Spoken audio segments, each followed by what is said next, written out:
And then after that... or drink the champagne. Or drink the champagne, that's right. Yes. So without further ado, now please take it. All right. Thanks for the introduction, Hans-Peter. And thank you all for coming, especially Natalie, who came all the way across the country, and Leo joining us through Skype. I know it's very early in the morning, and he's joining us from West Coast. So I really appreciate it.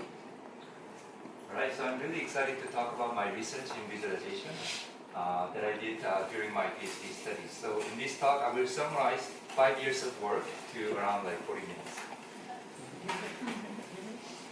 So I don't really need to tell anyone here about the importance of data. What we are experiencing is this exponential growth of data. So as you all know, visualization has been an effective tool to make sense of large and complex data by reducing our cognitive efforts to understand and reason about data. So one classic example that we frequently use to demonstrate the value of visualization is this landscape quartet.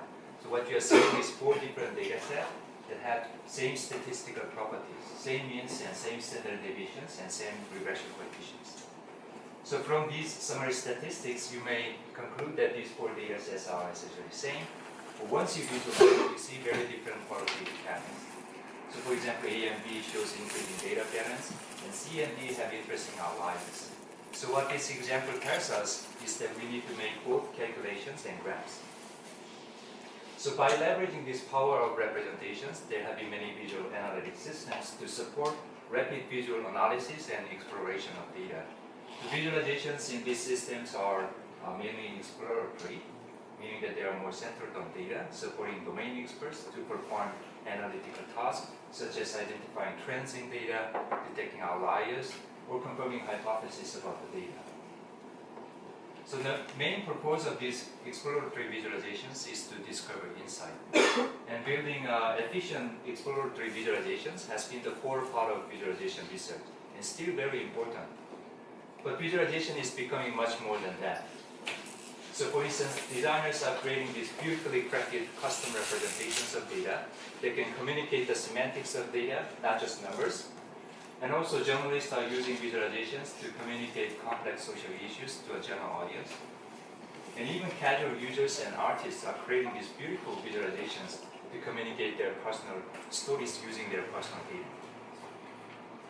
And these examples, these visualizations are explanatory, more human-centered, addressing different needs of different types of people, supporting a general audience to communicate data. And the main purpose of these visualizations is to not just discover insight, but to communicate the messages, convey the messages. And as you all know, with increasing amount of data, with increasing amount of analysis methods, we often face too many insights, right? Some people call this insight fatigue. So it has become so important to convey messages, to explain why we need to care about those insights. And building a message-oriented visualization requires us to extend the traditional visualization process where we rapidly explore data to discover insight, to include explanation stage where we turn the insight into interesting story pieces to construct a narrative to convey more compelling data stories. However, existing visualization tools, although they are getting better, still do not address this explanation state well, which is why people still either depends on graphic design tools like Illustrator and Photoshop, or extensively use programming to create more expressive explanatory visualizations. So to address this issue, my thesis investigates how to enable people to design expressive, explanatory, and personal visual data stories by developing 4 interactive systems that fill the gap between graphic design tools and programming. And these 4 systems specifically address these challenges. First, how to go beyond traditional chart, building a visualization for communication, building more expressive data graphics, and going one step further, how to leverage elements of storytelling to convey messages much more effectively. And once you have stories, how to make stories more interesting. So I'm going to explain these 4 systems and explain how they address these challenges. So let me start with the data-driven life, which is a technique for designing expressive information graphics. So the goal of data-driven guides is to go beyond this standard chart. As I mentioned, people are creating these custom representations of data that are much more engaging and memorable and contextual. Contextual means the representation can communicate additional channels of information, like the context of the data. And there have been many studies showing that these kind of custom visual inversions can be actually beneficial. They do not necessarily harm the comprehension of data, but actually improve the memorability and recall of information presented in the graphs.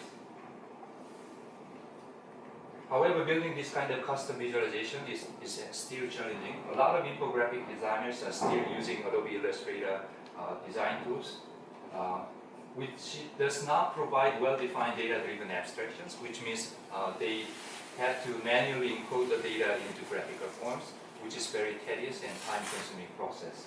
So data-driven guides directly address this issue by bringing a more flexible data-driven design into a designer's familiar graphic design environment. So the main idea of data-driven guides is not to create a complete graph from this data table, but to generate guides so that you can design your own custom marks with the help of the guide. So let me show you, so the idea of data-driven guide was inspired by the existing design practice where designers use rulers and grids and guides in order to produce accurate graphics. So let me show you a demo creating this flower chart, which was inspired by OECD chart, which was created using programming. Let me first explain the visual encoding first. So the stamps represent the GDPs of G7 countries, and each flower is the life index data for each country, like health and housing and so on. So here I import the GDP data to create a guide. You can manipulate the guide just like manipulating any other shape in graphic design tools. And using the pen tool, you can draw your own visual mark. And we provide a repeat operation so that you can reuse this shape. You don't have to draw this shape for every guide. And here I'm importing the life index data to create a flower guide. And as soon as you draw a shape, we automatically link the shape to the guide. Sometimes this link inference can fail, which you can fix on the sidebar. In order to reuse this flower chart, you can just copy and paste it, and then change the underlying data, and that will update the shape. And generating data labels using the context menu. And here is the final graphic. So let me show you another example, which is a little bit different from the previous one. In this case, repurposing the existing artwork. So here I'm importing a monster graphic and generating another guide using hypothetical data, and try to resize the size of the teeth to match the size of the guide. Or you can just use the repeat operation that I mentioned earlier. And in order to reuse this chart, as I mentioned, you can simply copy and paste it, and then change the underlying data.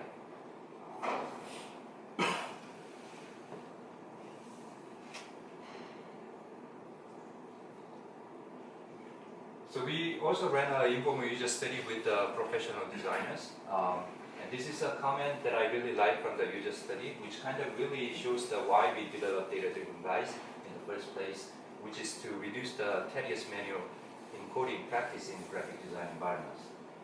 And also this project received an award from a practitioners community, Information is Beautiful Awards, which kind of shows the practical value of this technique. So data-driven guides were mainly designed for professional designers, and we were interested in bringing the expressivity of data-driven guides into a personal and more casual context. So I'm pretty sure many of you heard of or used like Apple Health or Google Fit. They use sensors embedded in our personal devices to automatically track quantitative data about ourselves, such as like heart rates and physical activities. But these automated methods, they cannot capture more qualitative and nuanced aspects of our lives, like what kind of food you eat or how you feel today, and so on. So some people use like surveys and questionnaires to collect more qualitative data, which is much more flexible in terms of what kind of data we can collect. But it's a little bit tedious compared to this automated method. So in terms of visual design, all these tools use standard representations to show the collected data. there is an exceptional system like this UBFit, which is a research project that uses this blooming garden metaphor to show the activity data. So the visualization is parameterized based on the amount of activity you perform. But all these personal informatics tools, they use predefined representations of data, system generated, not user generated. So as a result, users mainly remain passive in terms of the ownership of the visuals of their own data. On the other hand, people still use pen and paper to create these expressive visualizations. They can communicate like emotion and personality or the context of data much better than standard chart.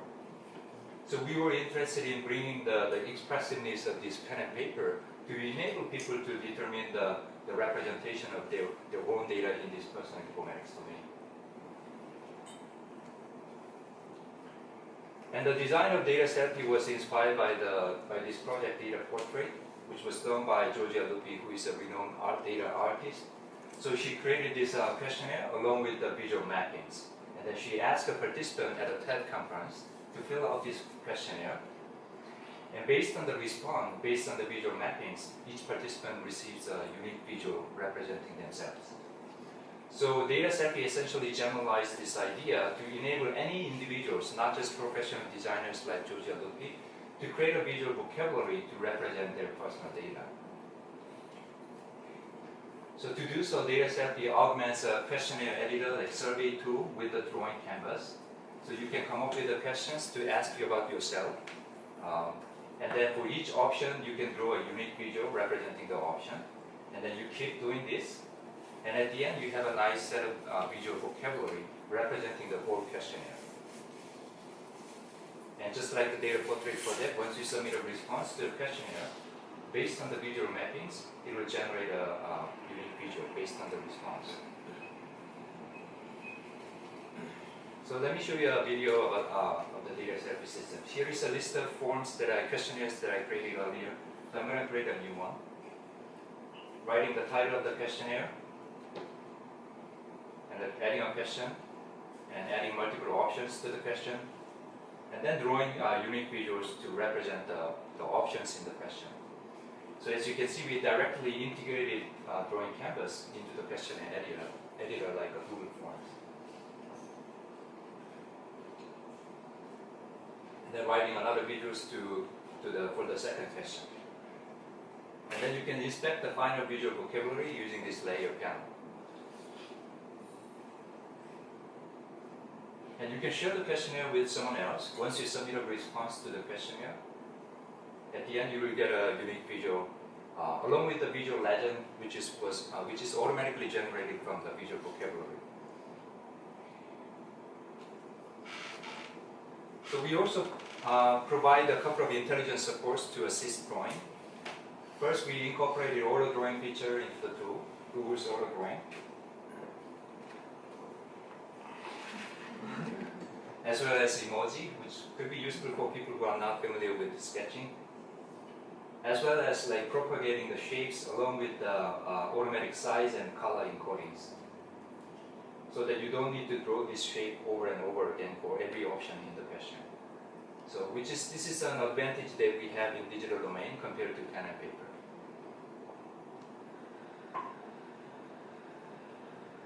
Here I'm applying the size and color encodings. Just like I mentioned, you can share the questionnaire with someone else. And also, in order to facilitate tracking data over time, you can set the reminders, daily or weekly and monthly reminders. Also, you can add like multiple subscribers to the questionnaire so that you can, if you want to collect data with someone else.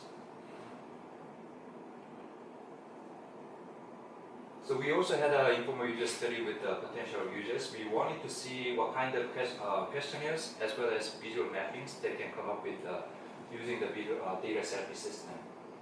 So we had two different scenarios. One is tracking recording states over time. And here are a couple of examples about like exercise and the daily thoughts.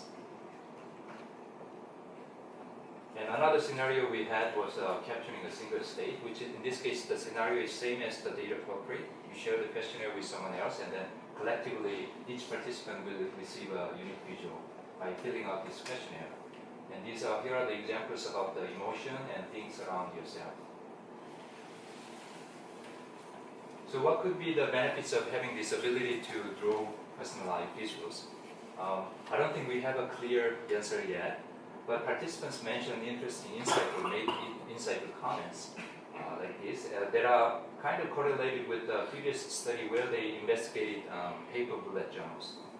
And especially I think I like this comment because it kind of shows that data set allows people to visualize goals and impacts of their data collection in advance. And I think this is a very nice initial hypothesis we can test in a more controlled experiment. So what's the implication of the data-centric system for visualization design tools? I think we can compare to the data-driven guide. In the case of data-driven guide, the visualization creation was more descriptive, meaning that you had the data, and then you create a visualization describing the data. In the case of data selfie, you create a visual vocabulary without the data while thinking about the goal of the data. And then once the visualization is generated at the time of data collection, once you fill out the questionnaire. So the whole process is more generative. So now I'm going to move on to the second part of the talk, how to leverage elements of storytelling. So we developed DataTune, a system for authoring data stories using elements of comics. So data-driven guides and data selfie were mainly about producing a single visualization. But a single visualization alone may not be enough to convey a compelling narrative. So one effective solution to address this issue is to use stories, which is the most memorable information delivery tool in the history of mankind. So we can think about how to leverage elements from storytelling to convey more compelling data stories. There can be many other genres, like magazine styles we usually see from news media, like Wall Street Journal. And there are other traditional storytelling genres, like film and animation. In this project, we are focusing on comics, using comics, which has been used in many other contexts, like science communication, or communicating complex health information to a patient. So a famous comic artist, Scott McCloud, defines comics as this: juxtaposed pictorial and other images in delivery sequence. And I think two important keywords in the definition is juxtaposed and sequence, which allow us to break down the complexity of data into multiple panels. So we can focus on one message per panel. So comics also provide a natural medium to combine words and pictures. So for example, you can show a visualization and explain the visualization in the next panel, or you can integrate the caption within the panel, or adding directly annotations on top of the visualization to explain more details about the data. So here is a list of examples that we created using DataTune, spanning from different rendering styles, from iconic to more abstract, or also different visualization types like node-leaf diagrams and the unit chart.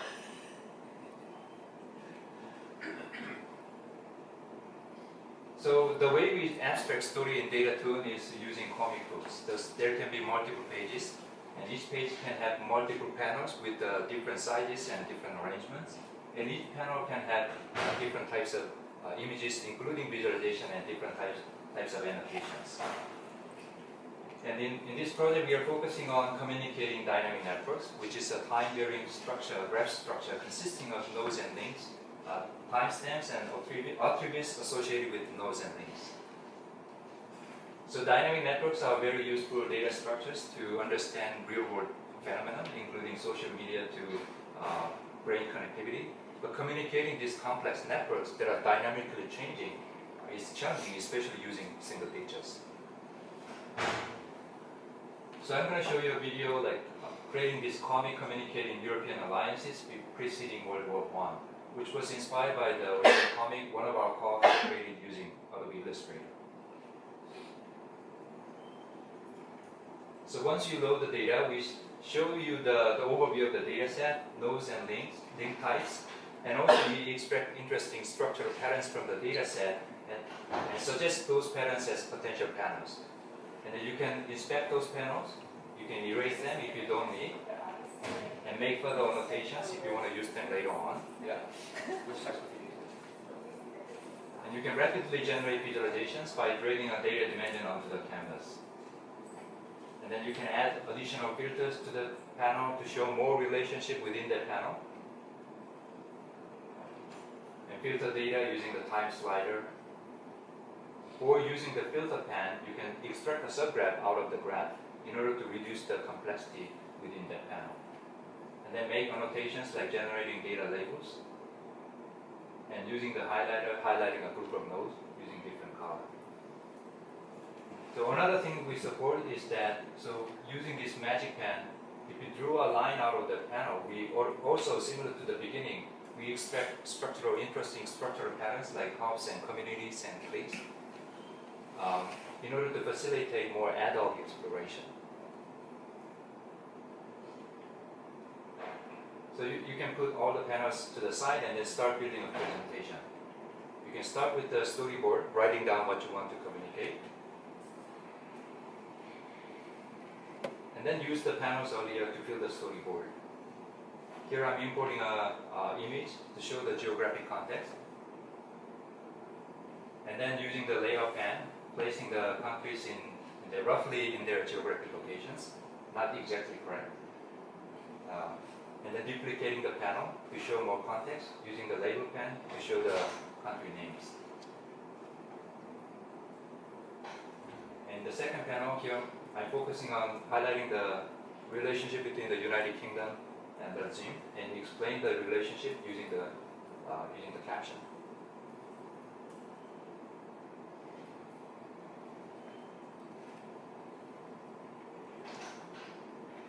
Building additional panels, I'm highlighting additional relationships among countries.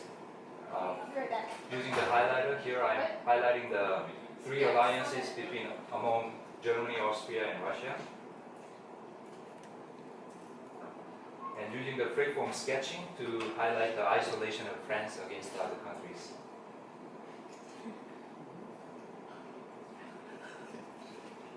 You can also customize the representations. Here I'm adding more sketch filling to the nodes. You can also customize individual node. Here I'm drawing a France flag. So if you don't like sketching, you can also just import the image, and that will do the same.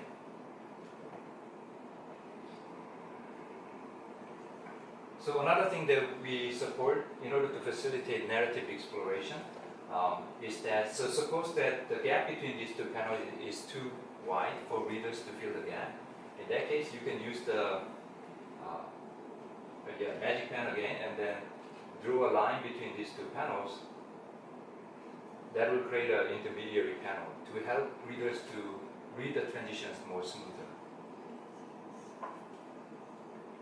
So in summary, DataToon offers fluid comic storyboarding experiences by blending exploration and explanation. The data set, you can create this comic, but you can also create another comic just by rearranging panels.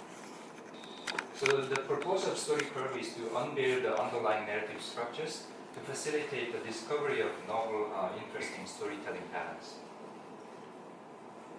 So in order to explain the story curve, I first need to make the distinction between story and narrative more clear.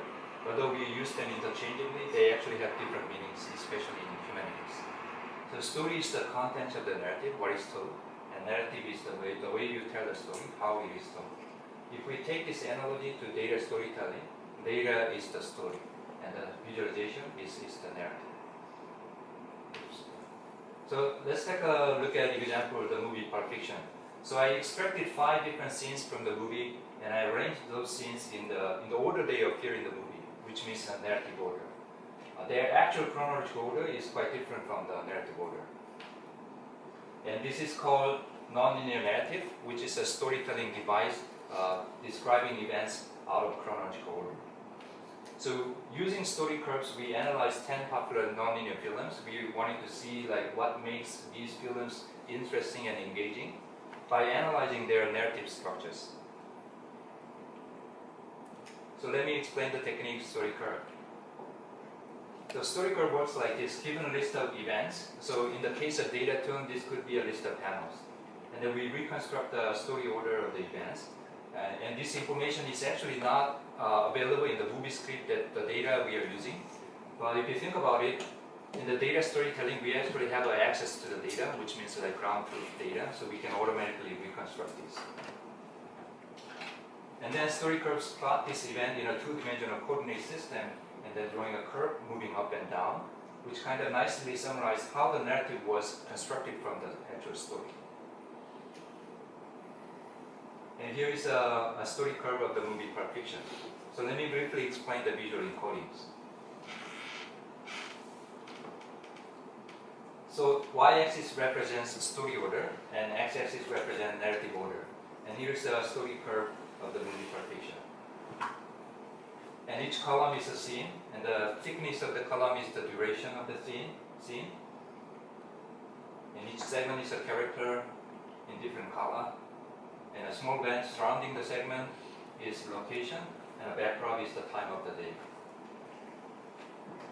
So the movie starts in the middle of the story, and flashbacks to describe a character's story, Drew's story, which is one of the protagonists in the movie, which is in red color. And then flash forward again to describe the second character, who is Vincent in orange. And then flashback long time ago to introduce the last character, Bruce. So as you can see, this movie has multiple protagonists and multiple structures. And then flash forward again to finish the Bruce's story.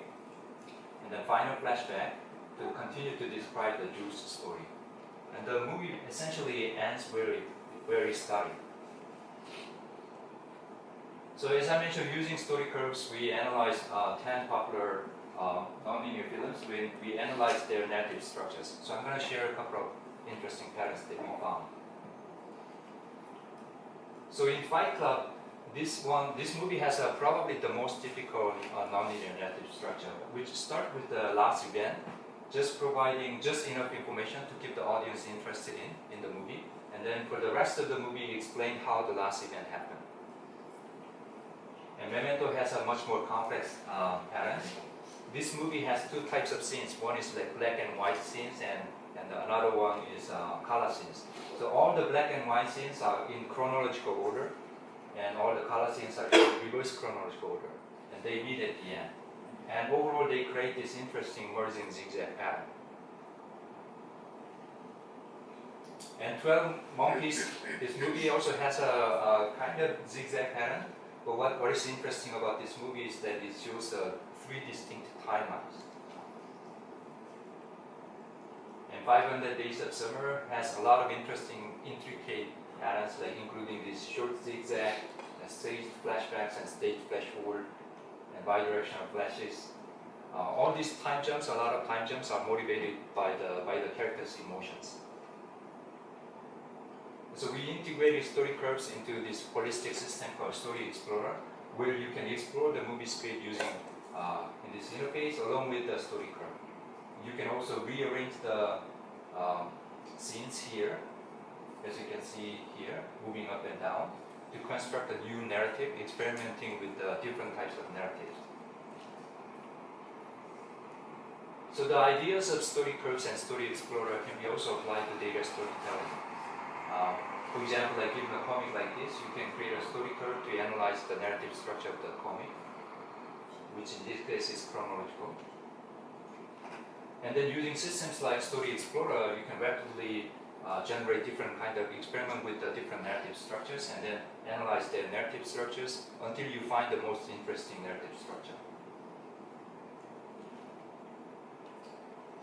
So in this talk, I described 4 different systems that attempt to address these 3 specific challenges, which all comes down to this main research question that I had earlier: how to enable people to design expressive, explanatory, and personal visual data stories. And all these 4 systems, all together, they create a research framework for designing visual data storytelling, from visualization to stories to story analysis. But my thesis only scratched the surface of what is possible in this new research direction. So with that, I would like to talk about my future research agenda, which can be summarized as this overarching research question: how to lower the barriers for people to understand and communicate data.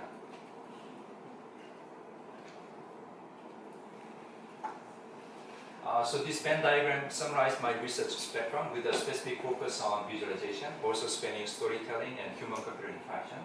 And I basically presented 4 interactive systems that lies in this spectrum. So with the overview, with this overview in mind, I'm going to talk about 3 specific research directions that I'm thinking.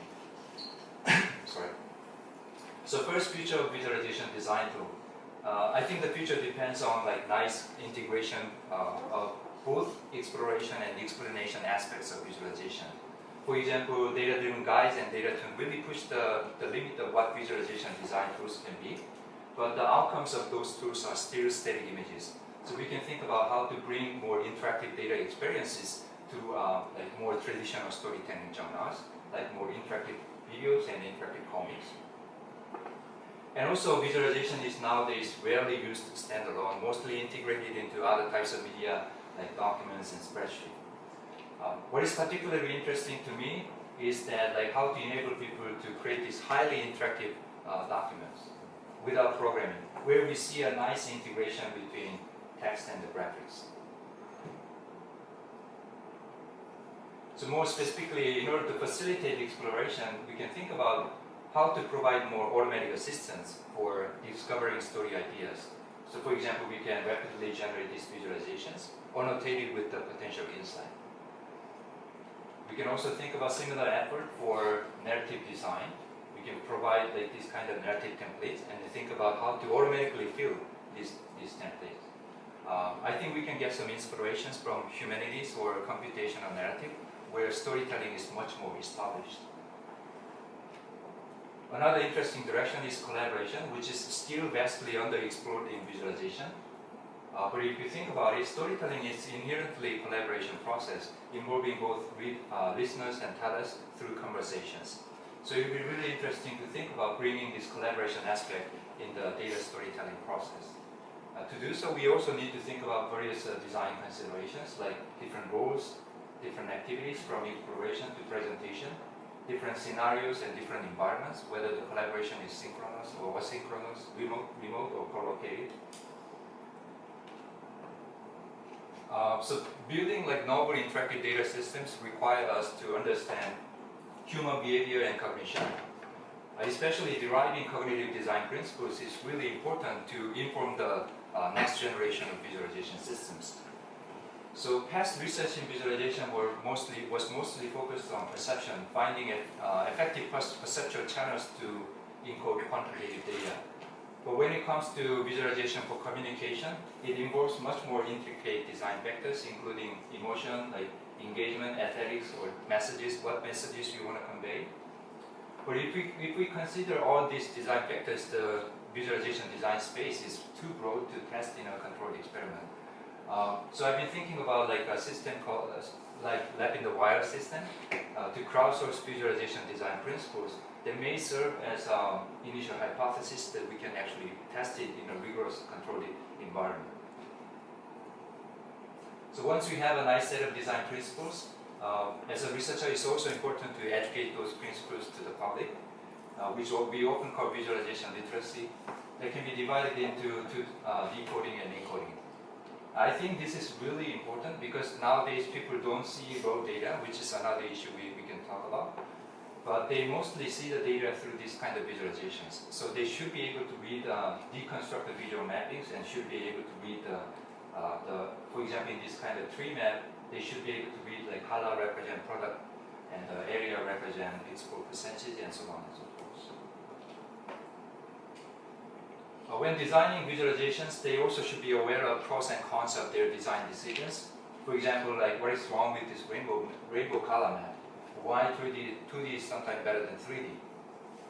And when creating a data story, the problem becomes much more complex. For example, you can tell like completely different stories with the same data just by flipping the chart and changing the color. So before I wrap up, there are a lot of people I'd like to thank, including my committee members, my advisors, Hans-Peter and Christoph, and my mentors, Leo and Natalie. as well as many other collaborators who made my thesis possible, and also people from, especially people from BCG and IIS. So I really appreciate your support. And with that, I would like to open it up for discussion.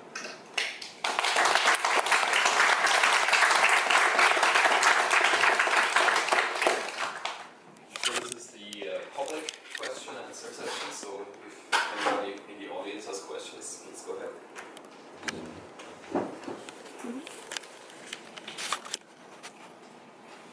Okay. I'm curious for your data set. Like in which kind of scenarios do you think such a personalized representation like is most useful, or maybe when do you think it would not work? So yeah, a couple of other participants, they mentioned that this kind of like expressive system may not be useful for quantitative data, like aggregate data. Probably standard charts are better at presenting aggregate information. But also, they also commented on that this kind of creative visuals could be useful to represent qualitative data. So we actually also analyzed the Dear Data project, which comes with visual postcards and their reflections on the design process. And we have very interesting findings, but I couldn't share that because of the time limit. But yeah, and one participant mentioned that also as a man, I actually don't know, but she wants to use this system to track the menstrual cycles. So.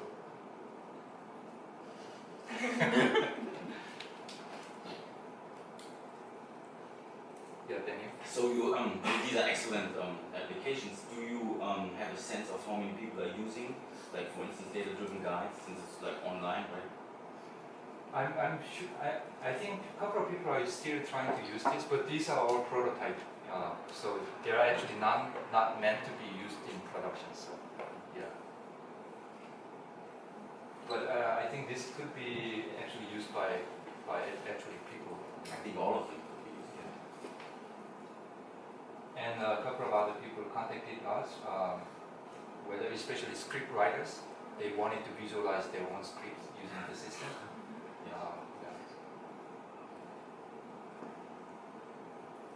Yeah. Seems like the kind of structures that your systems enable people to express would also be really useful for making these visualizations more interactive or animated. Have you had any explorations or ideas on how you might do that? Yeah, I guess I briefly mentioned when I was talking about the future work, like especially data tune. Right now, the outcome is a static image. We wanted to, like given these two static panels, we can actually create an animation from one panel to another panel, make the data outcome more interactive. It's more of a comment than a question, but there's two articles that came out recently about kind of gender bias in predefined what data is collected and how it's represented, and the menstrual cycle issue was a good example of something that the designers did not anticipate, and yet affects 50% of the population. Your work is clearly flexible enough to allow it to be kind of user-driven in terms of what can be represented.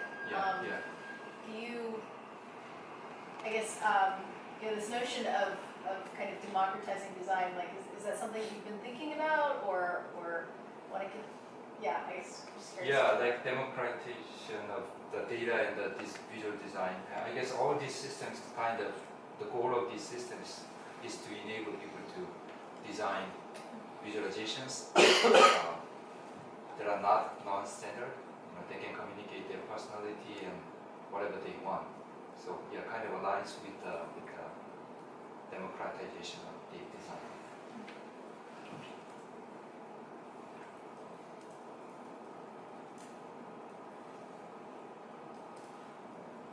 All right. So if there are no questions, I'd like to ask the audience to leave the room, don't go too far.